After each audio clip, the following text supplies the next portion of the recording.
Today we're going to talk about section 4.7, laws of logarithms. We're going to state and apply laws of logarithms, and we're going to use the change of base formula to find logs of any base.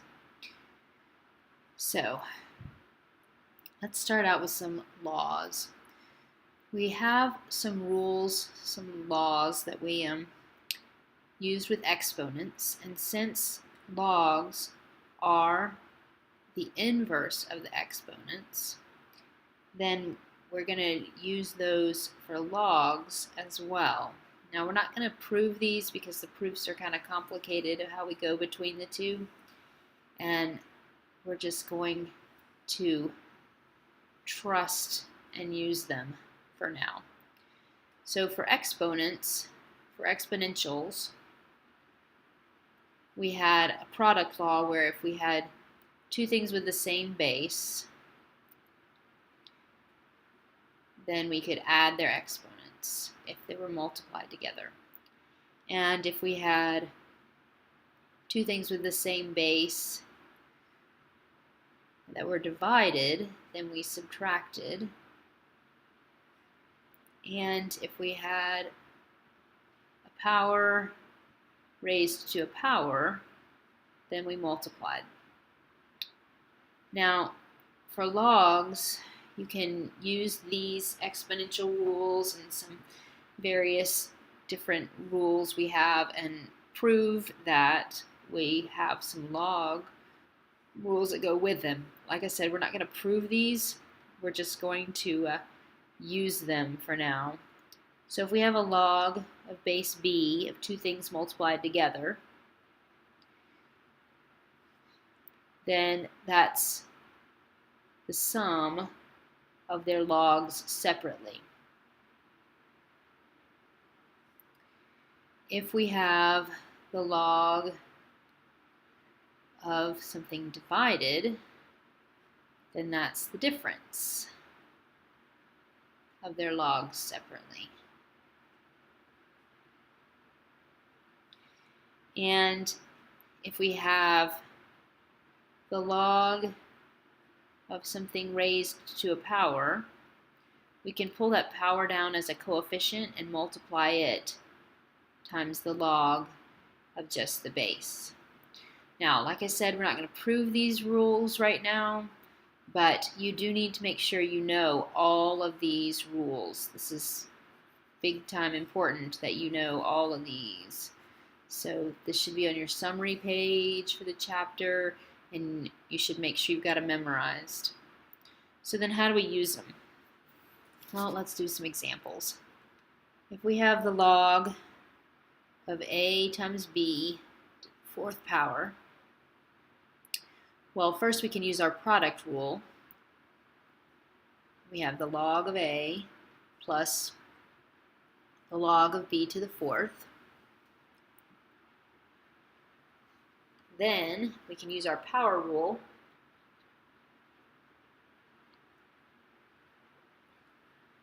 and pull this power down in front. And we have this equation. These things are equal to each other. Now notice we don't have any bases written down here. If you remember, if we just have the word log with no base, that means it's a common log of base 10. So this is just rewriting our logs using the rules of logs. So let's try another one. What if we have log of x squared y all over z to the third? Well, let's start with our quotient. We've got the log of x squared y minus the log of z cubed. And then we can use our product rule for the first one. The log of x squared plus the log of y minus the log of z cubed. And now we can use our power law. We pull that power out front. 2 times the log of x plus the log of y minus 3 times the log of z.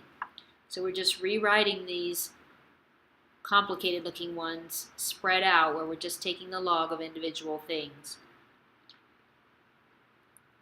Now what if we're asked to go the other direction? let's say we have a log equation already written out, and we want to combine it.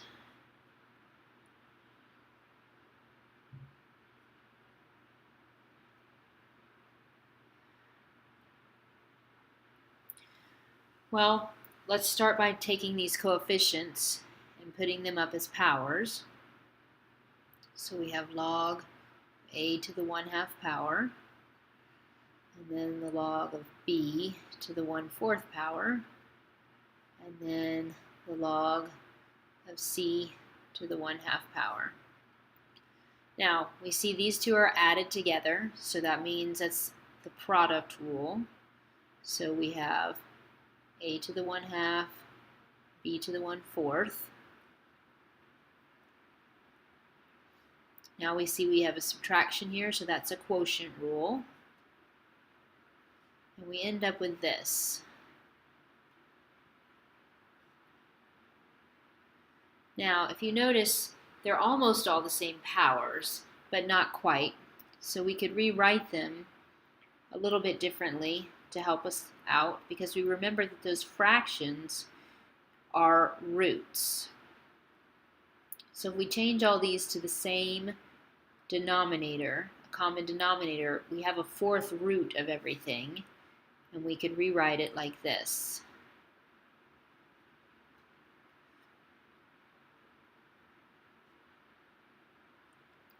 So we took our fourth root and put it out over the whole thing, and then we've still got a squared, b to the 1st power, and c squared. So this is where we've combined it, this equation, just rewriting it using our log rules. This equation and this equation are equal to each other. Let's try another one. What if we have 4 times the log of m minus 2 times the log of n, and we want to rewrite this using our log rules? Well, we start with the power rule and pull those coefficients up, and then we use our quotient rule because we've got subtraction. If you notice, when we start with an equation like this, we use our product and quotient rules first and our power rule last. If we start with an equation like this, we use our power rule first and then our product or quotient rules. Now, sometimes they're going to ask you a question like this. Evaluate using logs. They're going to say, what if you have this? Now, let's face it, when we have a calculator, we're not really going to want to separate this all out and use a whole bunch of logs, when really all we have to do is punch this number into our calculator. But I do want you to know how to do this. So what you do is you start out by taking the log of both sides. Taking the log of both sides, just like any other algebra thing. Whatever you do to one side, you do to the other side, and then it's still equal to each other. So then we end up with the log of x equals, well, now we're going to use all our power rules and things like that. So we've got this power outside this whole thing. So we pull that down. 1/2 times the log of all this stuff.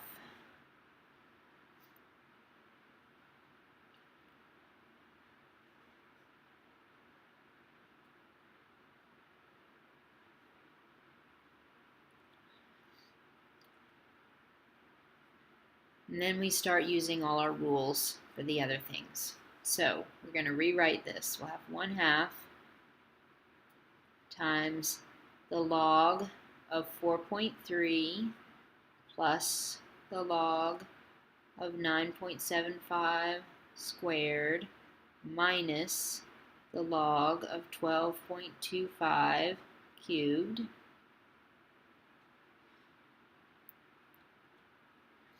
And then we rewrite this again. We'll have 1/2. And now we use our power rules.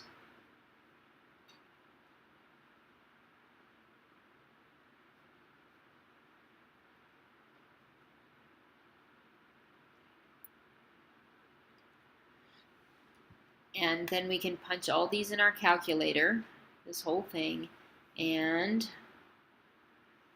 come up here. We end up with the log of x equals negative 0.326. Well, remember this is base 10, so this means 10 to the negative 0.326 equals x. So that gives us 0.4716 equals x. Now, could you just punch this in your calculator and gotten this exact same thing? Of course. We're just practicing using our log rules so that we can make sure we've got them all down. Now, one very important log rule is the change of base formula. The reason change of base is so important is because your calculator only has common log, which is base 10, and natural log, which is base e. If you need to find a log of a different base, you have to use this change of base formula. So if you have a log of any base, then what you're going to do is you change it to the new base, like base 10, by taking the log of the number over the log of the base. Or you can use natural log of the number over natural log of the base. So for example, if we have log base 5 of 3.75, then you would change that to log of 3.75 divided by the log of 5, and that would give you 0.8213, because you can punch these into your calculator. Now, go ahead and try it on your calculator, and you will see that if you use the natural log, you're going to get the same thing. So either way works, log or natural log. That's how you change the base from one to the other. Make sure you know all those power rules, product rule, quotient rule, and especially this change of base formula, and how to use all these logs. Be sure to read 4.7 and take notes on all of it.